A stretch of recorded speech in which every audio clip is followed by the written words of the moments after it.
I don't know about you, but when I was at high school, school in general, actually, whether it was primary school, high school, the whole school experience was actually a pretty horrible experience for me.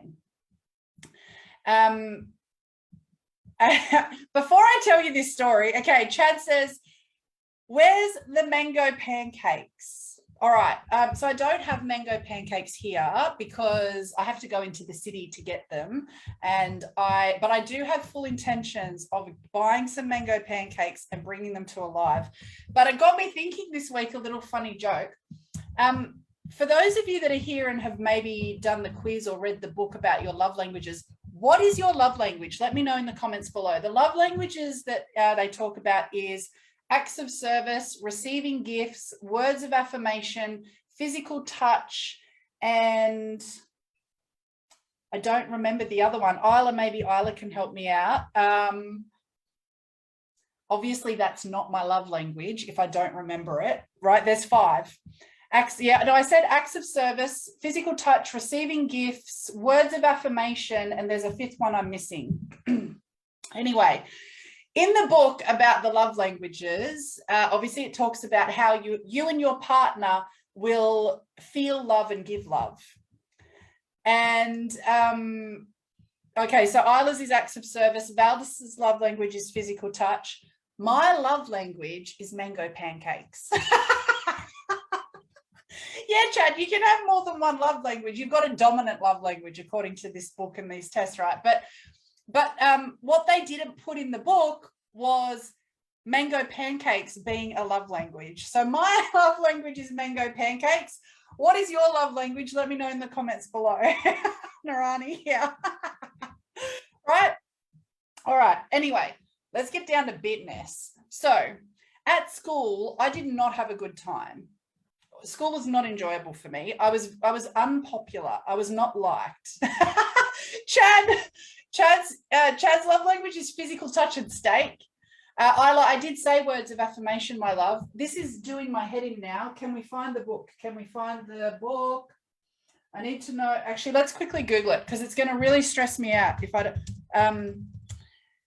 The 5 love languages. Let's go. What are they? I'm missing one. Okay, they are quality time was the one I missed. Quality time. That was the 5th one. Yeah, thanks, Isla. Yeah, quality time. Okay.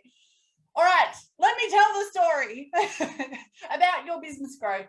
All right, at school, not popular at all. I was extremely tall in comparison to all the other girls, really, really tall.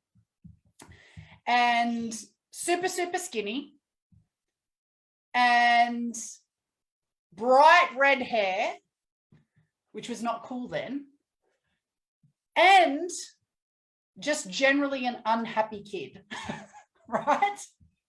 Quality time with pancakes. So school was not a good time for me. I was very unpopular. And so I guess you could say, was I hot or not? I was not. Give me a hashtag.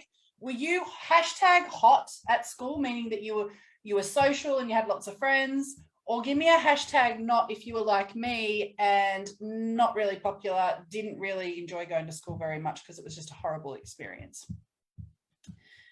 So hashtag hot, you were popular. Hashtag not, you were like me, not so popular. Okay. Why is this relevant to your business growth? Well, when there was light at school, like there always is for all of us. So looks like many of you had a similar experience to me, not so popular, right? But I bet that you had at least one friend at least that was like just light in your life. Because for me, that friend was Laura. And if you're watching today, Laura, because I know she's actually in this group, hello. And Laura and I did everything together. So we would spend all day at school together. If we weren't together in the same class, in the other classes that we weren't in together, we'd be writing notes to each other to give to each other in our next lunch break. The classes that we were in together, we would sit together, we would get into trouble for speaking and just, you know, not being present. We'd spend all day together at school, mostly hiding from the bullies. or smoking cigarettes down the back oval behind the trees. And then we'd go home, and this was before mobile phones, by the way. Then we'd go home, and then we would spend 2-3 hours on the home phone, the landline of a nighttime, speaking to each other. And Laura made life at school so much more enjoyable in what was a pretty dark place. My parents didn't like Laura. Maybe you can relate. Let me know if this sounds similar to you. If you had a best friend, but your parents didn't like them. My parents thought that Laura was the problem. They didn't realize that they did realize I was the problem, but they liked to outsource the problem to Laura. And every time I did something wrong, it was easy for my parents to blame Laura. It's her fault. She's a bad influence, to the point where eventually they didn't want me and Laura to hang out together. And my mother did everything in her power to stop Laura and I hanging out together. But by the way, here we are 20-ish years later. Didn't work, sorry. But my point is this. I used to just, whatever I said, Laura was up for it. And whatever Laura said, I was up for it. So we got into a fair bit of mischief. And you probably had a friend as well. Maybe you heard this saying. Did your parents ever say to you, if Laura was going to jump off the harbour bridge, would you jump off the harbour bridge with her? Would you follow her off the bridge? Now, that's the Australian version, harbour bridge. I don't know what the Canadian version is, the American version is, or the New Zealand version is, but I'm sure your parents said their version of, if Laura was going to jump off the bridge, would you follow Laura off the bridge? Yeah, I would. I would have. But we both know that if we had followed Laura off the bridge, we probably would have drowned. The bridge was pretty high, and also I can't swim. Yes, there you go. Fun fact, can't swim. Give me a hashtag, swim or can't swim, depending on which camp you're in. So we would have followed Laura off the bridge back then, but we were also young and impressionable and still finding ourselves in the world, which meant that we were going to look to the external world for validation and belonging. You just wanted to belong. So you would have followed Laura off the bridge. Or, as Osman said, you would have been the first one to jump off the bridge, but if it meant impressing Laura. The problem is you've now grown and flourished into your own person and your own being with a business and with a mission that you're really, really inspired to serve humanity with. But you're still jumping off that bridge following Laura, even though it's not the best thing for you to do. So what do I mean by that? Well, what I mean by that is right now there's an estimated 5,842,000 coaches in the world right now. And majority of them are on social media. And like you, they're following what everybody else has been told to do, and it's not in your best interest, and it's not in their best interests. Now, what do I mean? I mean, you've been told to get on social media and add friends or new connections. Let's use Facebook as the example because we're here on Facebook today. But it's the same whether it's LinkedIn, Instagram, Twitter, wherever you are. So you've been told, get on Facebook, go to a Facebook group, look for content where you can demonstrate your authority add people that you don't know, and you don't even know if they're really problem aware or solution seeking for what it is that you do. And then share content. Now, seems pretty logical, right? Makes sense.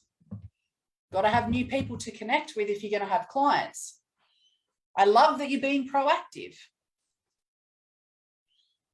But if it's not converting consistently, then why are you still jumping off the bridge doing the same shit that Laura's doing that left her drowning, i.e., the other 5 million plus coaches that are all doing this same strategy and it's not working? Because, by the way, most of these coaches are in feast or famine months, and this is not a disrespect. I'm just giving you the facts.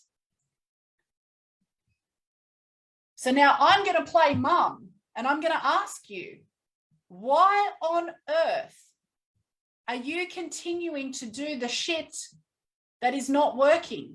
Why are you jumping off the bridge blindly, telling yourself that it will get better? But you've been telling yourself it will get better for months and months on end, and it's not.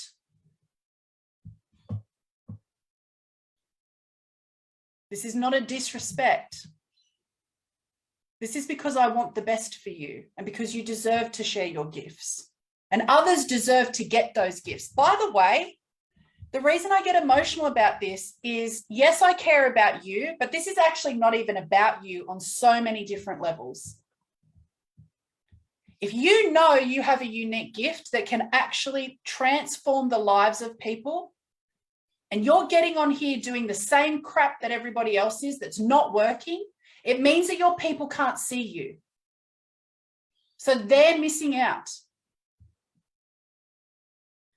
There is somebody in their house right now sitting on their couch crying because they don't have the relationship that they want. They don't know how to date. They don't know how to clear their mind. They feel depressed. They're anxious.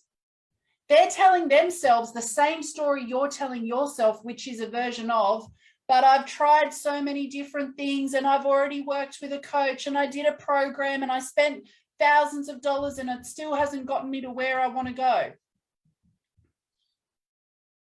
It's your job to know how to get in front of those people and cut through that bullshit that they're telling themselves, much like I'm trying to do with you right now. And I won't stop trying to cut through and get this message across, because it's not even about you.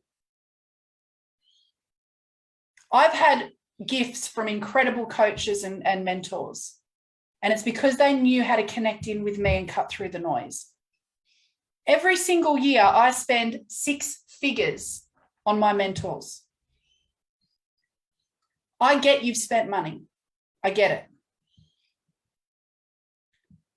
But if you have this attitude that I'm going to spend it and complain about what I didn't get, you're going to stay stuck. And the rest of the world, your potential clients, are also going to stay stuck because they're going to invest regardless. They're going to buy a book.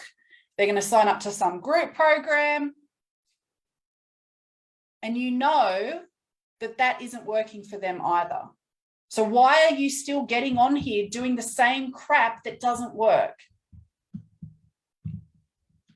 What do I mean by the same crap? Listen, the strategy isn't much different. You do have to add friends. You do have to, connect, create conversations, and you do have to share content. But here's what you don't know yet, and it's simply because you don't know it. What you're doing, you're making it about you, and you don't realize because you have the best of intentions. You get up and you know that you want to share your gift, but your content isn't cutting through the noise. They can't hear you because without you realizing it, you're actually sharing a message that you want to share, not a message that they're ready to hear. You're eye-centric. So am I, by the way. We're not losing this as a trait. You just need to know how to catch yourself and create messaging and content that is for your people, not for you. In addition to that, the jig is up, guys. You can't just go into a Facebook group and make some comments and demonstrate your authority. That shit don't work anymore. It worked 10 years ago when there was a massive explosion online in the coaching industry. It was new. But people have been doing this crap now for the last 10 years. So everybody is wised up to it. You need a new way to stand out. And when I say stand out, what I'm actually referring to is you need to know how to connect with humans. Making an authority comment is not connecting with humans. Adding people in a Facebook group at random, wondering if they might be your person and not having certainty because you actually don't know how to read their profiles is not going to cut it. You are trawling social media, adding random people that are never going to buy your service or work with you. And it's not your fault. You just haven't been taught how. Yes, you can read at somebody's profile. You can tell with certainty, do they have the problem that I help with? And are they going to look for a solution? Am I next? These things are based on human behavior, by the way, which I don't care how many coaches have told you they know about human behavior. They damn well don't, because I see it on social media every single day. People are screaming at each other. And I know you think I'm screaming at you right now, but I'm literally saying you are screaming at your audience every time you make a comment on their content or show up in a Facebook group with your pretend value content. I know that you've been told to go and share content in Facebook groups because this will somehow give you visibility. Again, people know what you're doing. Stop doing it. It's not actual value. It's you sharing content because you were told you had to do that to be visible. And we all know what's going on. And then it's embarrassing and it looks terrible. Stop. It's not helping you. You are wasting your precious time trawling on social media without a proper strategy. And I am emotional about this. I'll tell you why. Your business is here to enrich your life as much as your clients. The reason you want to be in business for yourself is so you have freedom and flexibility to be able to go to your kids' events without having to ask the boss, or being able to go and see something, do something guilt-free because you know that you've got money coming in consistently and not just a paycheck. But like being in your own business, there's no ceiling, uncapped earning on your terms. And yet you get on here and you're actually more chained than your 9 to 5 has ever left you. You've become a slave to social media. You're consuming rather than connecting. And it's the connection piece that converts. And I'm emotional about it because I know the transformation that's available. When people come and work with me one-on-one, they end up spending less time on social media and getting more returns. I shared in this group earlier this week, I showed a post a lot in the live training of what one person shared in our inner circle that she's achieved in 4 weeks of working with me. And she's been a relationship coach and trying to grow her business for 2 years. And she's just had her record-breaking month. And we're 9 days into June and she's about to exceed that target. You deserve to have more time and more money. You need to know what your message is that your people want to hear. Number one. You need to know how to create that message in a content piece that they're ready to consume. So it's not about you. You need to know where they are. So you're not trawling Facebook groups for hours on end for very, very little return. And you need to know how to create a conversation in a way that feels authentic for you, but that leaves them feeling seen.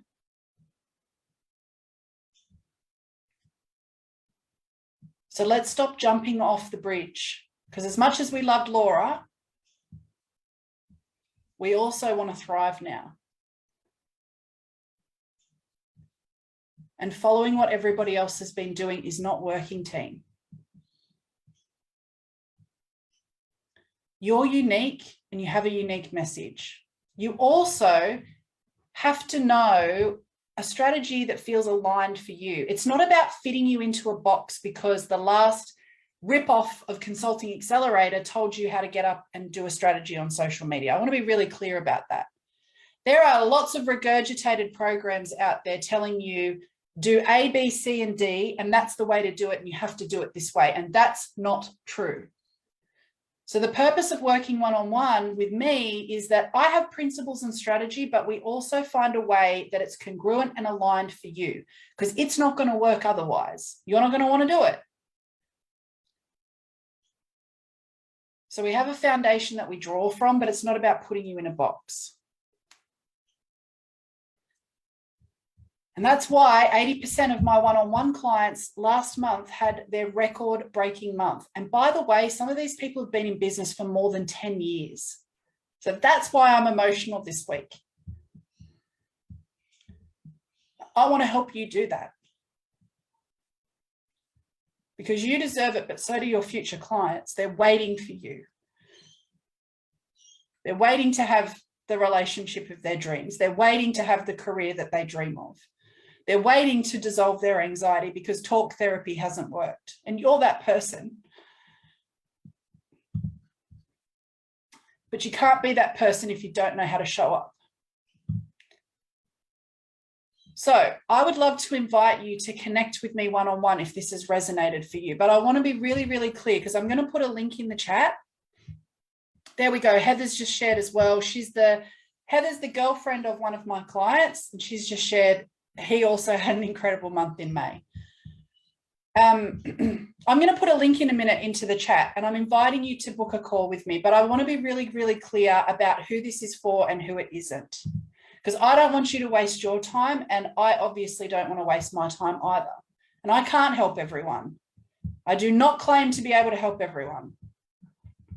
So I'm just actually finding the link. Okay, so this is not for you if you don't value authentic connection in business. It is also not for you if you don't already have an offer and if you haven't already served clients. You have to at least have an offer where you've been able to serve clients.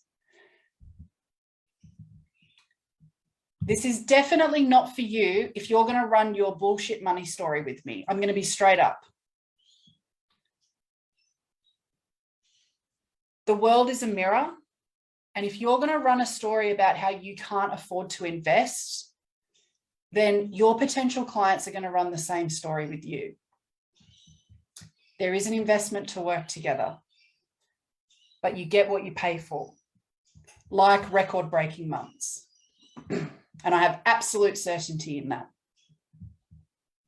Because we don't just work on your business strategy or your message or your content, I also work with you on your mindset.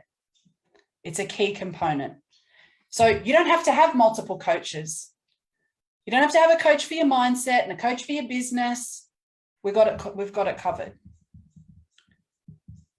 This is for you if you're ready to be pushed outside of your comfort zone and go to your next level.